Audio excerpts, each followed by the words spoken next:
ด่วนล่าสุดหนุ่มลาวไปทำงานอยู่ประเทศไทยก่อเหตุปล้นห้านทองพี่น้องได้ทองคำไปทั้งเบิด184 บาทคิดเป็นเงินความเสียหาย13,30,000 กว่าบาทปาดพี่น้องปาดคือโพดคือเหลือแท้แทนที่ไปเหตุการณ์เหตุงานอยู่บ้านเพิ่นเมืองเพิ่นจะอยู่เหมาะแม่ๆเนาะพี่น้องเนาะไปก่อเหตุสร้างความวุ่นวายผิดกฎหมายบ้านเมืองเพิ่นตอนนี้ตำรวจไทยกำลังเร่งไล่ล่าตามจับ2 โจรคือต่อให้ขามมาอยู่ลาวแล้วจังไดก็บ่รอดพี่น้องจำเหตุการณ์ที่มีน้องสาวคนหนึ่งไปฆาตกรรมนายจ้างบ่สุดท้ายน้องก็ขามมาลาว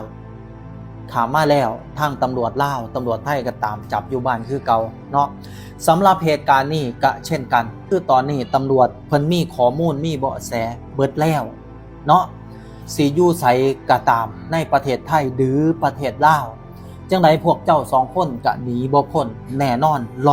100%ทางสิดีก็คือเก็บคำที่ปล้นไปนั้นไว้ซะก่อนหรือเอาไปมอบให้ตำรวจมอบตัวเด้อดีกว่าเนาะแน่นอน 100% ต่อให้เจ้าขามมาอยู่ลาวหรืออยู่ไสก็ตามบ่รอดหนีบ่รอดไปบ่ม่ม